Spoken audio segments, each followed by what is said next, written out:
भक्तों, क्या आप जानते हो मकर संक्रांति पर हरी चूड़ियां और हरी साड़ी का बहुत बड़ा महत्व है। माता एवं बहनों, साथ में हम आपको बता दें कि मकर संक्रांति का साल सौभाग्यशाली महिलाओं के लिए बहुत खास माना जाता है, क्योंकि हर महिला को अच्छे से सजना संवरना पसंद होता है। इसलिए संक्रांति का साल महिलाओं के लिए बहुत बड़ा दिन होता है। आज के वीडियो में मैं आपको बताऊंगा कि मकर संक्रांति के दिन सौभाग्यशाली महिलाओं को किस रंग की साड़ी पहननी चाहिए, साथ ही किस रंग की साड़ी गलती से भी नहीं पहननी चाहिए। संक्रांति के लिए शुभ रंग कौन से हैं? इस दिन कई महिलाएं चूड़ियां पहनती हैं। चूड़ियां पहनते समय किस रंग की चूड़ियां बिल्कुल नहीं पहननी चाहिए, किस तरह की चूड़ियां पहननी चाहिए, किस रंग की चूड़ियां पहननी चाहिए और चूड़ियां पहनने के क्या नियम हैं। इसके लिए वीडियो को आखिर तक देखें और ज्यादा से ज्यादा लोगों के साथ शेयर करें। अगर आपने उससे पहले चैनल को सब्सक्राइब नहीं किया है तो तुरंत सब्सक्राइब करें। इस साल यानी 2026 में मकर संक्रांति 14 जनवरी 2026 बुधवार को मनाई जाएगी। इस साल संक्रांति तब मनाई जाती है जब मराठी महीने पौष में सूर्य मकर राशि में प्रवेश करता है। इस दिन से सूर्य की वापसी शुरू होती है, मतलब सूरज पूरब में उगता है लेकिन थोड़ा उत्तर की ओर झुका हुआ दिखाई देता है। जैसे संक्रांति से ही वातावरण में ठंड धीरे धीरे कम होती जाती है, वैसे ही संक्रांति से दिन धीरे धीरे बड़ा होता जाता है। क्योंकि मकर संक्रांति से पहले दिन छोटा और रात लंबी होती थी, लेकिन मकर संक्रांति के बाद धीरे धीरे दिन बड़ा होता जाता है और रात छोटी होती जाती है। साथ ही मकर संक्रांति पर स्नान, दान, धर्म और तप को खास महत्व दिया जाता है। इस दिन पवित्र नदी में स्नान करना बहुत शुभ माना जाता है।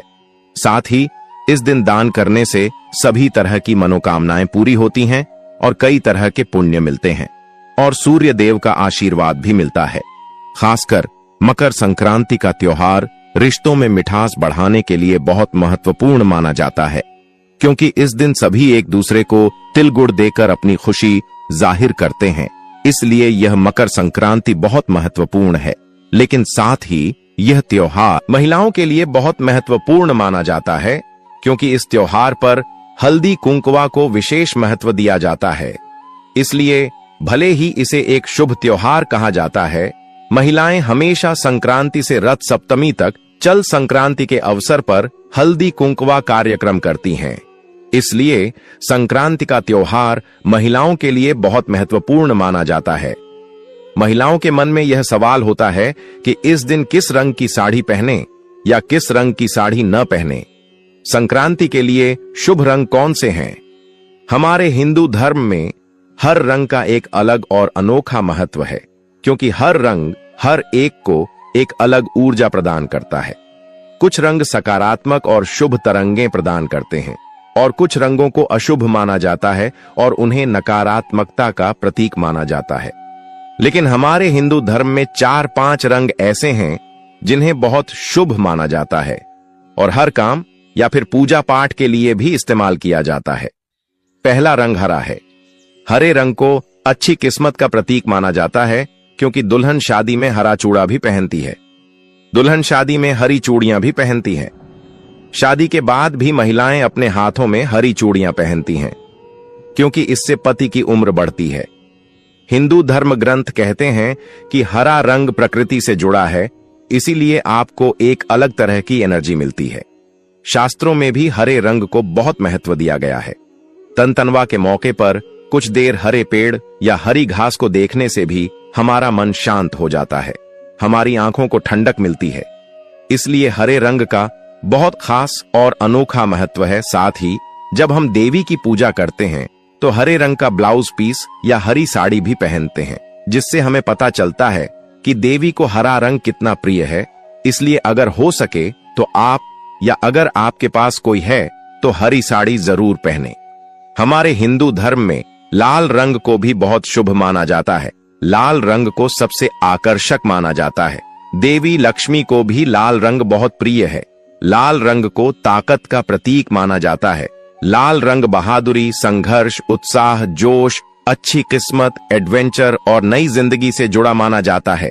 देखिए, हम रोजाना भगवान की पूजा करते समय या कोई और पूजा करते समय भी जमीन पर लाल कपड़े बिछाते हैं, क्योंकि लाल रंग सभी देवताओं के साथ साथ मां लक्ष्मी को भी बहुत प्रिय है।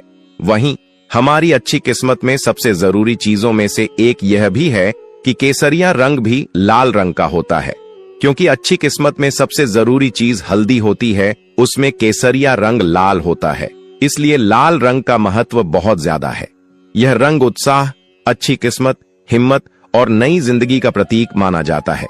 इसीलिए हो सके तो आप संक्रांति पर लाल रंग की साड़ी जरूर पहन सकती हैं।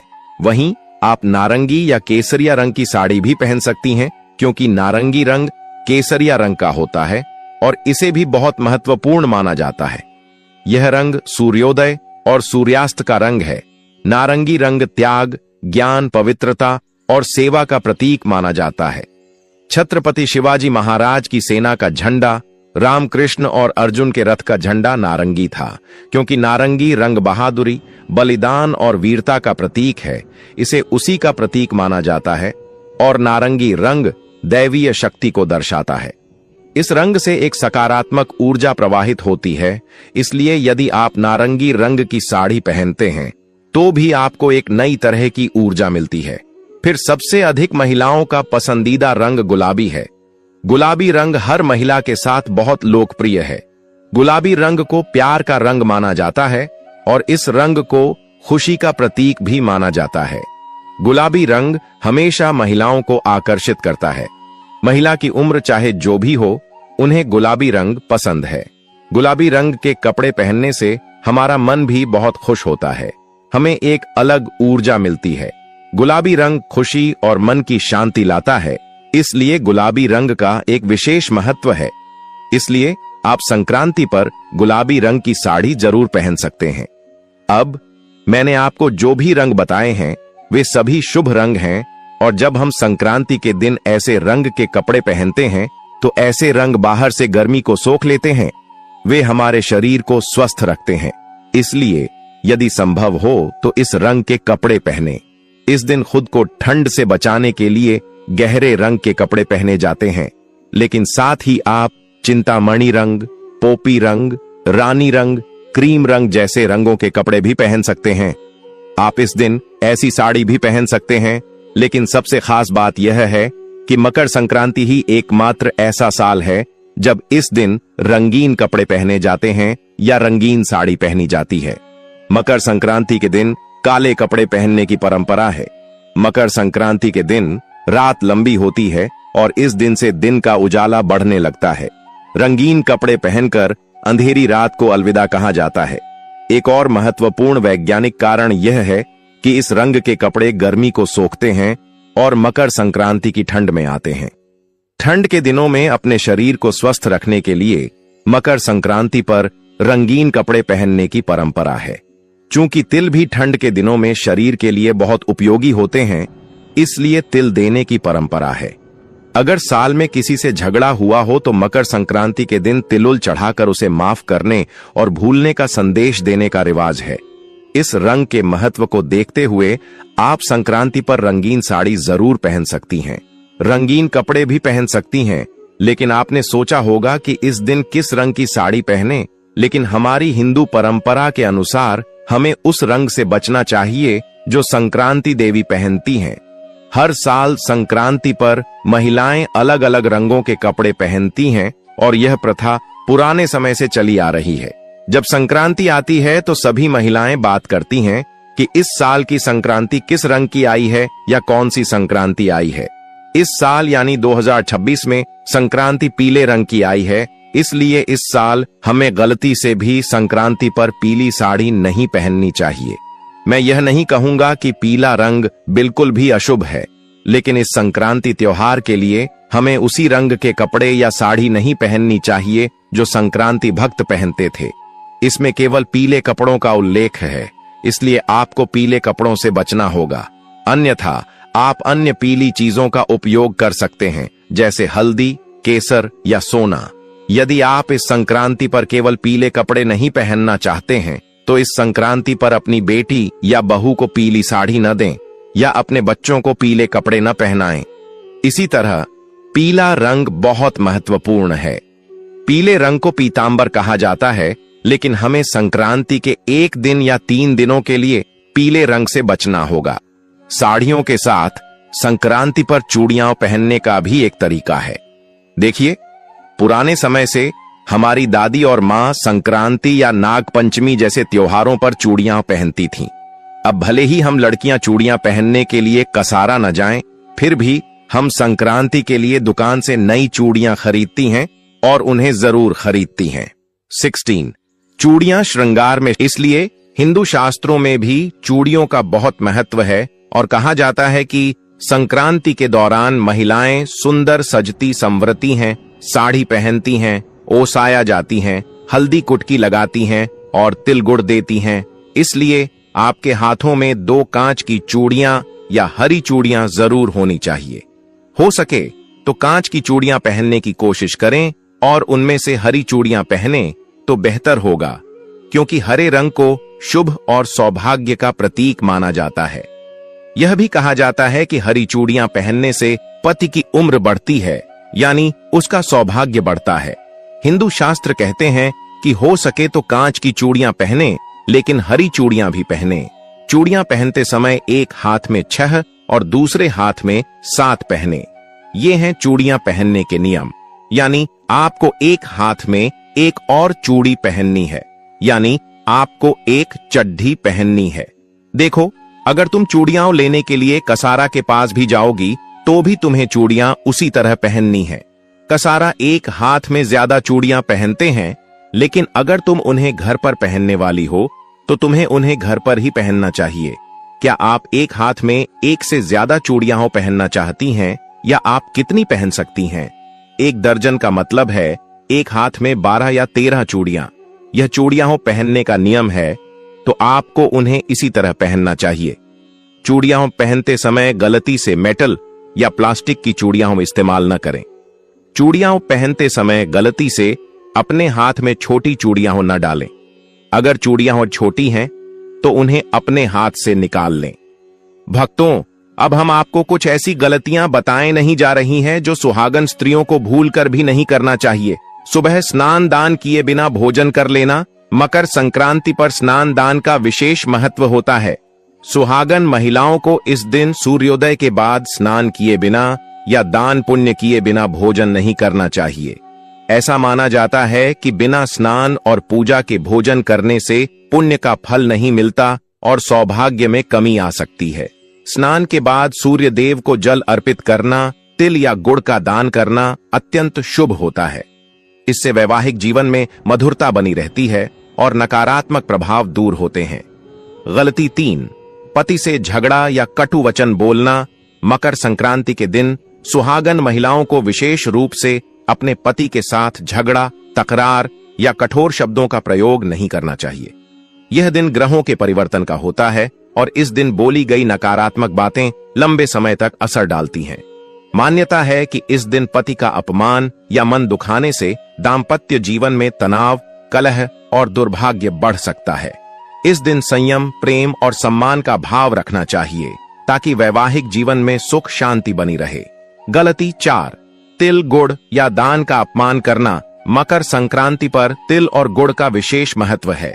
सुहागन महिलाओं को इस दिन तिल, गुड़, खिचड़ी या दान की वस्तुओं का अपमान नहीं करना चाहिए, न ही इन्हें पैरों से छूना चाहिए। यह चीजें सूर्य देव और शनि दोष, शांति से जुड़ी मानी जाती हैं। इनका अपमान करने से सौभाग्य में कमी और आर्थिक परेशानियां आने की मान्यता है। इस दिन तिल गुड़ का आदर पूर्वक उपयोग और दान करने से पति की आयु, स्वास्थ्य और घर की समृद्धि बढ़ती है। गलती 5, घर में झाड़ू लगाकर कचरा बाहर फेंकना। मकर संक्रांति के दिन सुहागन महिलाओं को दिन के समय घर में झाड़ू लगाने और कचरा बाहर फेंकने से बचना चाहिए, विशेषकर दोपहर के बाद। मान्यता है कि ऐसा करने से घर की लक्ष्मी बाहर चली जाती है। यह दिन धन, अन्न और सौभाग्य का प्रतीक होता है, इसलिए इस दिन घर की सफाई एक दिन पहले कर लेनी चाहिए। संक्रांति के दिन घर को शांत, पवित्र और सकारात्मक बनाए रखना चाहिए ताकि देवी लक्ष्मी की कृपा बनी रहे। गलती 6, मकर संक्रांति के दिन बाल खुले छोड़ना या गंदे बाल रखना। मकर संक्रांति जैसे पवित्र पर्व पर सुहागन महिलाओं को बाल खुले छोड़कर या बिना स्नान के गंदे बालों में नहीं रहना चाहिए। शास्त्रों में माना गया है कि खुले और अस्त व्यस्त बाल नकारात्मक ऊर्जा को आकर्षित करते हैं। यह दिन सूर्य देव की आराधना का होता है, इसलिए शरीर और मन दोनों की शुद्धता आवश्यक होती है। स्नान के बाद बालों में तेल लगाकर साफ सुथरे ढंग से बांधना शुभ माना जाता है। ऐसा करने से सौभाग्य बना रहता है और वैवाहिक जीवन में स्थिरता आती है। गलती 7। मकर संक्रांति के दिन नमक या खट्टे पदार्थ दान करना। मकर संक्रांति पर दान का विशेष महत्व है, लेकिन सुहागन महिलाओं को इस दिन नमक, इमली, नींबू या बहुत अधिक खट्टे पदार्थ दान करने से बचना चाहिए। मान्यता है कि नमक का दान करने से घर की सुख शांति और वैवाहिक मधुरता में कमी आ सकती है। यह भी कहा जाता है कि नमक दान करने से पति के स्वास्थ्य पर नकारात्मक प्रभाव पड़ता है। इस दिन तिल, गुड़, चावल, वस्त्र या खिचड़ी का दान करना अधिक शुभ और सौभाग्यवर्धक माना जाता है। गलती 8। बुजुर्ग महिलाओं या सुहागिन का अपमान करना। मकर संक्रांति के दिन किसी भी बुजुर्ग महिला, सुहागिन या गरीब स्त्री का अपमान करना बहुत अशुभ माना गया है। सुहागन महिलाओं को विशेष रूप से इस दिन वाणी और व्यवहार में संयम रखना चाहिए। शास्त्रों में कहा गया है कि इस दिन किसी सुहागिन को दुख देने से स्वयं के सौभाग्य में बाधा आती है। यदि इस दिन किसी स्त्री को आदर, भोजन या वस्त्र दिया जाए तो देवी लक्ष्मी और माता पार्वती की विशेष कृपा प्राप्त होती है, जिससे दाम्पत्य जीवन सुखमय बना रहता है। गलती 9।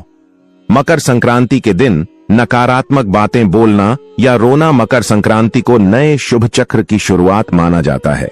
इस दिन सुहागन महिलाओं को रोना, दुख की बातें करना या बार बार शिकायतें करने से बचना चाहिए। मान्यता है कि इस दिन जो भाव और शब्द होते हैं वही पूरे वर्ष का संकेत देते हैं। यदि इस दिन नकारात्मकता रखी जाए तो पूरे साल तनाव और अशांति बनी रह सकती है। इसलिए इस दिन प्रसन्न रहना, मीठा बोलना और परिवार के साथ हंसी खुशी समय बिताना अत्यंत शुभ माना गया है। गलती 10। मकर संक्रांति के दिन पुराने या फटे वस्त्र पहनना। मकर संक्रांति पर सुहागन महिलाओं को फटे, बहुत पुराने या गंदे वस्त्र पहनने से बचना चाहिए। यह पर्व नए आरंभ, सौभाग्य और समृद्धि का प्रतीक है।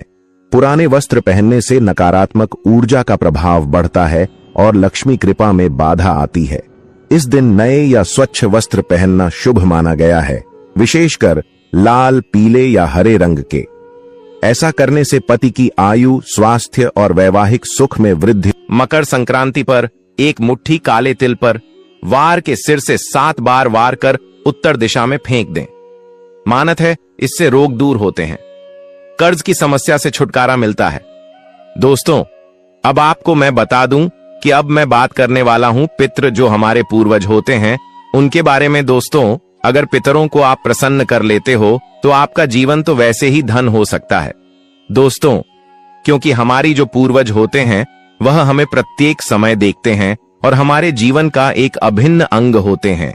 इसलिए दोस्तों, मैं आपसे बताना चाहूंगा कि साल भर अगर आपको पितरों को खुश रखना है, मकर संक्रांति पर पितरों का तर्पण श्राद्ध कर्म करने से पूर्वज साल भर प्रसन्न रहते हैं, परिवार में वंश वृद्धि होती है, वैवाहिक जीवन सुखमय रहता है, बरकत होती है। दोस्तों, मैं अब आपको घी का एक ऐसा उपाय बताने वाला हूं जो कि एक महा उपाय है। जिस व्यक्ति ने इस उपाय को किया है वह व्यक्ति आज तक खाली नहीं गया। दोस्तों, उपाय आपको कोई और नहीं बताया, क्यों आपको महायोग टीवी भी के माध्यम से बताया जा रहा है। घी का सेवन मकर संक्रांति पर। घी का सेवन और दान करने से यश और भौतिक सुख सुविधाओं की प्राप्ति होती है। दोस्तों, आपको मैं यह भी बताना चाहूंगा कि आपको मकर संक्रांति के दिन यह चीज घर में अवश्य लेकर आना है। दोस्तों, अगर आप ऐसा कर लेते हो तो यकीन मानिए आप पर मां लक्ष्मी की कृपा होगी। चलिए जान लेते हैं कौन सी है वह चीज जो आपके घर लेकर जरूर आना है। घर लाएं। यह चीजें मकर संक्रांति पर तुलसी, तांबा, सुहाग सामग्री, तिल, झाड़ू खरीदना बहुत शुभ माना जाता है। इससे तरक्की होती है, व्यापार का विस्तार होता है। दोस्तों, आपको यह बताना चाहूंगा कि आप मकर संक्रांति पर झाड़ू ले आते हैं।